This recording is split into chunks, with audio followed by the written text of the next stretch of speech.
क्या होगा अगर रावण, घोस्ट राइडर और सुपरमैन के बीच में फाइट हो जाए तो कौन जीतेगा? और इन तीनों में से सबसे पावरफुल कैरेक्टर कौन है? डीसी का most powerful superhero superman, demon from hell, anti hero ghost rider या लंकापति दशानन रावण? तो ये वीडियो बहुत ही इंटरेस्टिंग होने वाली है, इसलिए इसे बिल्कुल भी स्किप मत करना और एंड तक जरूर देखना ताकि तुम कुछ भी मिस ना करो। तो रावण, घोस्ट राइडर और सुपरमैन तीनों अपनी सुपर पावरफुल और सुपर डिस्ट्रक्टिव स्ट्रेंथ की वजह से मोस्ट पावरफुल कैरेक्टर्स में से एक है और बहुत ही कम ऐसे कैरेक्टर्स हैं जो एक्चुअली उन्हें हरा पाए। तो सबसे पहले बात कर लेते हैं रावण वर्सेस घोस्ट राइडर की और जानने की कोशिश करते हैं कि इन दोनों में से ज्यादा पावरफुल कौन है। बात करें रावण की तो रावण महादेव का सबसे बड़ा भक्त और अपने टाइम का सबसे इंटेलिजेंट राजा था, जिसे 6 शास्त्र और चारों वेद पूरी तरह से याद थे। रावण महान ऋषि विशर्वा और राक्षसों की रानी कैकेयी का बेटा था, इसलिए वो ब्राह्मण और असुर दोनों था और इसीलिए उसमें उसकी माँ की तरफ से राक्षसीय गुण और शक्तियाँ और उसके पिता की तरफ से तेज दिमाग पहले से था, जिसके बाद उसने बहुत ज्यादा मेहनत और कठोर तपस्या करके इतनी शक्तियों और सिद्धियों को प्राप्त कर लिया था कि वो तीनों लोकों में सबसे शक्तिशाली बन चुका था। रावण ने एक बार कठोर तपस्या के दौरान ब्रह्मदेव को अपने 10 सिर चढ़ाए थे, जिससे प्रसन्न होकर ब्रह्मदेव ने रावण को अमृतत्व का वरदान दिया, जिससे रावण इमॉर्टल हो गया और उसके पास सुपर नेचुरल रीजनरेशन और हीलिंग की पावर्स भी आ चुकी थी। और ब्रह्मदेव के इस वरदान की वजह से कोई भी देव, दानव, नाग, राक्षस या कोई भी जानवर रावण को ना ही मार सकते थे ना ही उसे हरा सकते थे, और रावण को मारना या हरा पाना सिर्फ किसी मानव के लिए ही संभव था। और इसीलिए जब भी कोई रावण के सिर या किसी भी बॉडी पार्ट को काट देता था तो रावण मरता नहीं था, बल्कि वहाँ पे उसका दूसरा सिर आ जाता था। रावण एक कुशल राजा था जो हमेशा अपनी सेना के आगे चलता था और उसने बहुत सारे युद्ध बगैर सेना के अकेले भी जीत लिए थे। रावण इतना ज्यादा शक्तिशाली बन चुका था कि तीनों लोकों में किसी के लिए भी उसको हरा पाना लगभग असंभव था, इसलिए एक बार उसने यमलोक पे आक्रमण करके यमराज को हरा दिया था, कुबेर से उसका पुष्पक विमान छीन लिया था और शनिदेव को भी युद्ध करके हरा के बंदी बना दिया था। रावण इतना ज्यादा स्ट्रॉन्ग और ड्यूरेबल था कि वज्र, सुदर्शन और ब्रह्मास्त्र तक उसके आर्मर को तोड़कर उसके पार नहीं जा सकते थे, जो कि उसे एक तरह से अनडिफीटेबल बना देता था। और इंद्रदेव और वरुण देव जैसे देवता सिर्फ उसका नाम सुनते ही वहां से डरकर भाग जाते थे। रावण की स्ट्रेंथ और रीजनरेशन का एग्जाम्पल हमें फाइनल फाइट में मिलता है, जहाँ पे उसने अपने सैकड़ों सिरों को दोबारा से रीग्रो किया था, लक्ष्मण और हनुमान जैसे योद्धाओं को हरा दिया था और ब्रह्मा के तमसा अस्त्र से बानरों की आधे से ज्यादा सेना को एक ही बार में मार डाला था। रावण के पास इमेंसिव स्ट्रेंथ थी और वो कभी भी फाइट के दौरान अपने ओपोनेंट पे अपनी फुल स्ट्रेंथ का यूज नहीं करता था, क्योंकि उसे हमेशा डर लगा रहता था कि वो सब कुछ डिस्ट्रॉय कर देगा। साथ ही उसके पास Superman strength, speed, stamina, durability और फ्लाई की भी पावर्स थी, जो कि एक ट्रेन्ड वॉरियर था और वो हर तरह के कॉम्बैट और वेपन्स को यूज करना जानता था। रावण डॉक्टर स्ट्रेंज की तरह अपने ओपोनेंट की मूव्स को प्रेडिक्ट कर सकता था, अपने बहुत सारे क्लोन्स बना सकता था और एंटमैन की तरह अपने साइज को छोटा बड़ा भी कर सकता था। और उसकी हर एक वेपन सुपर डिस्ट्रक्टिव और मैजिकल होती थी, जो कि अर्थ या किसी भी प्लेनेट को एक ही अटैक में डिस्ट्रॉय कर सकता था। तो ये थी रावण की पावर्स। और रावण की पावर्स को जान लेने के बाद अब बात कर लेते हैं घोस्ट राइडर की और जानने की कोशिश करते हैं कि आखिर ये घोस्ट राइडर कितना पावरफुल है। तो बात करें घोस्ट राइडर की तो घोस्ट राइडर एमसीयू का एक एंटी हीरो है, जिसका सिर और पूरी बॉडी हेलफायर से जलती रहती है। घोस्ट राइडर को उसकी पावर्स मिलती है ह्यूमन बॉडी और ज़राथोस के कॉम्बिनेशन से, जो कि एक डिमोनिक सोल है, जिसे लूसीफर ने हेल से निकाल दिया था, क्योंकि वो वहाँ पे बहुत सारी सोल्स को अब्सॉर्ब करके अपनी पावर्स बढ़ा रहा था, जिससे लूसीफर अपना काम ठीक से नहीं कर पा रहा था। घोस्ट राइडर कितना ज्यादा पावरफुल है और टाइम आने पर कितना ज्यादा डेंजरस हो सकता है, इसका आइडिया आप इस बात से लगा सकते हो कि खुद हेल का राजा लूसीफर उस पर अपनी मैजिकल पावर से नजर रखता है, क्योंकि लूसीफर का मानना है कि अगर घोस्ट राइडर ने अपने ऊपर से कंट्रोल खो दिया तो वो एक अल्टीमेट किलिंग मशीन बन जाएगा और ह्यूमैनिटी को कुछ ही घंटों में खत्म कर देगा। और लूसीफर बिल्कुल भी नहीं चाहता कि ऐसा हो, क्योंकि ऐसा होने पर हेल और हेवन का बैलेंस टोटली बिगड़ जाएगा और सिचुएशन को कंट्रोल करना बहुत ही ज्यादा मुश्किल हो जाएगा। बात करें पावर्स की तो घोस्ट राइडर के पास सुपरमैन स्ट्रेंथ, स्पीड, स्टैमिना वगैरह वगैरह के अलावा किसी को भी सिर्फ देखकर उसकी सोल को अब्सॉर्ब या हेल में ट्रैप करने और किसी की सिर्फ आंखों में देखकर उसकी बॉडी को हेलफायर से जलाने या पैनिक स्टेयर्स के थ्रू उसकी सोल को डिस्ट्रॉय करने जैसी पावर्स है। इसके अलावा घोस्ट राइडर के पास चेन, नाइफ और शॉटगन जैसी वेपन्स भी हैं, जिनके सिर्फ टच होते ही वो सामने वाले की सोल को अब्सॉर्ब या हेल में ट्रैप कर सकता है और उसकी बॉडी को हेलफायर से जला सकता है। घोस्ट राइडर अपनी ओरिजिनल फॉर्म में इमॉर्टल है, पर अगर कोई उसके होस्ट को नॉर्मल ह्यूमन फॉर्म में मार भी देता है फिर भी वो नहीं मरेगा, बल्कि उसकी फैमिली या फ्रेंड्स में से कोई और घोस्ट राइडर बन जाएगा मेफिस्टो के कर्स की वजह से। घोस्ट राइडर इमॉर्टल तो है, पर उसकी नाभि में कोई अमृत भी नहीं है जहाँ पर कोई तीर मारकर उसे मार डाले। और इन्हीं सब चीजों की वजह से हेल का राजा लूसीफर तक उसे हेल में नहीं रखना चाहता था। तो ये थी घोस्ट राइडर की पावर्स, और घोस्ट राइडर और रावण की पावर्स को अच्छे से जान लेने के बाद अब बात कर लेते हैं फाइट कंपैरिजन की और जानने की कोशिश करते हैं कि इन दोनों में से ज्यादा पावरफुल कौन है और क्या घोस्ट राइडर रावण को हरा सकता है। तो घोस्ट राइडर बहुत ही पावरफुल कैरेक्टर है जिसको उसकी पावर्स मिलती है ह्यूमन बॉडी और ज़्यादाथॉस के कॉम्बिनेशन से, पर at the end of the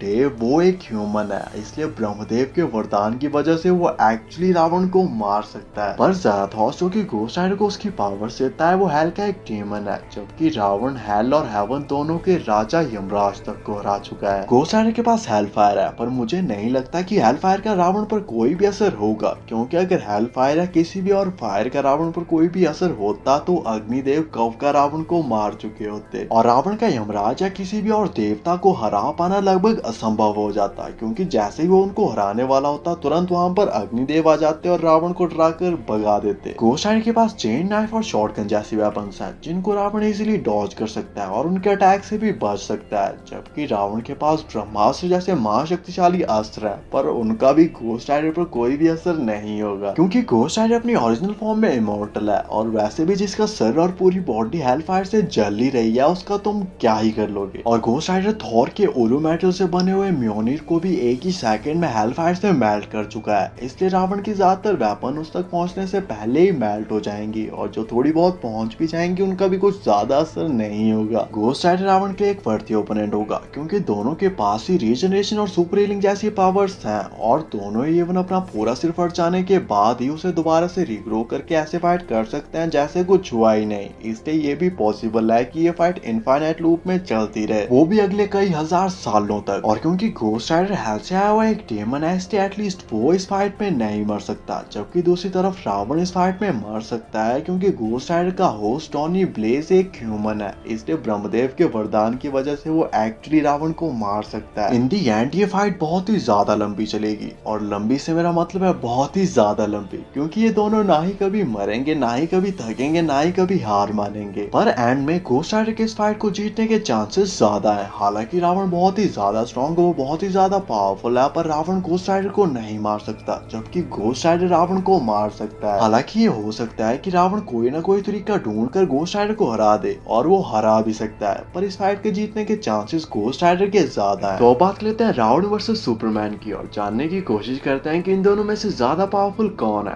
बात करें सुपरमैन की तो सुपरमैन डीसी यूनिवर्स का मोस्ट पावरफुल सुपर हीरो है, जो कि क्रिप्टॉन नाम के एक प्लेनेट से आया है, लेकिन जब क्रिप्टॉन डिस्ट्रॉय होने वाला होता है तो उसके फादर उसे धरती पर भेज देते हैं ताकि वो जिंदा रहकर सरवाइव कर सके। बात करें कुछ पावर्स की तो सुपरमैन के पास Superman strength, speed, stamina, durability, fly और हीट विजन जैसी पावर्स है। सुपरमैन बहुत ही ज्यादा पावरफुल है, जिसकी एज बहुत ही स्लोली बढ़ रही है और एज के साथ उसकी पावर्स और भी बढ़ती जा रही हैं। सुपरमैन बहुत ही ज्यादा फास्ट है, जो कि साउंड की स्पीड से मूव कर सकता है और ऑलमोस्ट फ्लैश के बराबर ही फास्ट है, जिसे हम जस्टिस लीग में देख भी चुके हैं। इसके अलावा सुपरमैन अपनी आंखों से बहुत ही डेंजरस लेजर लाइट छोड़ सकता है, चीजों के आर पार देख सकता है और बहुत दूर से आ रही आवाज को भी क्लियरली सुन सकता है। सुपरमैन स्पेस में विदाउट ऑक्सीजन सांस ले सकता है और सुपर ब्रेथ को भी यूज कर सकता है, जिसका यूज करके वो किसी भी चीज को बर्फ में बदल सकता है और उसे आसानी से तोड़ सकता है। सुपरमैन इतना ज्यादा ड्यूरेबल है कि वो सन के कोर की गर्मी को सर्वाइव कर सकता है और बड़े से बड़ा न्यूक्लियर बॉम्ब का ब्लास्ट भी उसका कुछ नहीं बिगाड़ सकते। तो ये थी सुपरमैन की पावर्स, और सुपरमैन और रावण की पावर्स को अच्छे से जान लेने के बाद अब बात कर लेते हैं फाइट कंपैरिजन की और जानने की कोशिश करते हैं कि इन दोनों में से ज्यादा पावरफुल कौन है और क्या सुपरमैन रावण को हरा सकता है। तो सुपरमैन बहुत ही पावरफुल कैरेक्टर है, जो कि डीसी का मोस्ट पावरफुल सुपर हीरो है, जिसने स्टेफन वुल्फ जैसे बहुत ही पावरफुल कैरेक्टर्स को कुछ ही सेकंड्स में बहुत ही आसानी से हराया है। पर रावण जैसा कुछ भी ना ही उसने कभी देखा होगा, ना ही कभी सुना होगा, ना ही कभी फेस किया होगा, और ना ही आज के बाद वो कभी करेगा। मैजिक सुपरमैन की सबसे बड़ी कमजोरियों में से एक है, और रावण का हर एक अटैक सुपर पावरफुल और मैजिकल होता है। इसके अलावा क्योंकि सुपरमैन कोई इंसान नहीं है बल्कि क्रिप्टॉन से आया हुआ एक एलियन है, इसलिए ब्रह्मदेव के वरदान की वजह से सुपरमैन ना ही रावण को मार सकता है, ना ही उसे हरा सकता है। सुपरमैन वैसे तो बहुत ही पावरफुल कैरेक्टर है, but in the end of the day उसके पास अटैक करने के लिए उसकी लेजर लाइट और सुपर स्ट्रेंथ ही है, जो कि रावण की असीम शक्तियों और ब्रह्मास्त्र जैसे अस्त्रों के आगे कहां स्टैंड करती है, इसका आइडिया तुम खुद ही लगा सकते हो। रावण बहुत ही शक्तिशाली राजा था, जो कि बहुत से महाबली राजाओं, राक्षसों और देवताओं तक को हरा चुका था, जो कि ऑब्वियसली सुपरमैन से कई गुना ज्यादा पावरफुल होंगे। सुपरमैन को तुम छोटे से राक्षस से कंपेयर कर सकते हो, जो कि फिजिकली बहुत ही ज्यादा स्ट्रॉन्ग है, पर उसकी फिजिकल स्ट्रेंथ रावण के आगे किसी भी काम नहीं आएगी। हाँ, अगर वो विभीषण को ढूंढकर नाभि में अमृत के बारे में पता लगा ले वो अलग बात है। इन दी एंड सुपरमैन ना ही रावण को मार सकता है, ना ही उसे हरा सकता है और ना ही उसके साथ हाथ लगा सकता है, जबकि रावण के पास सुपरमैन को मारने या हराने के लिए हजारों तरीके और लाखों वेपन्स हैं। और इसलिए इन दी एंड रावण इस फाइट का एक अल्टीमेट विनर होगा और फाइट में चाहे जो भी हो जीतेगा रावण ही। बाकी आपको सुपरमैन और रावण के ऊपर ये छोटी सी वीडियो कैसी लगी और डीसी या मार्वल का ऐसा कौन सा कैरेक्टर है जो रावण को हरा सकता है, कमेंट करके जरूर बताना। ऐसी अमेजिंग वीडियोस के लिए चैनल को सब्सक्राइब कर देना एंड थैंक्स फॉर वॉचिंग।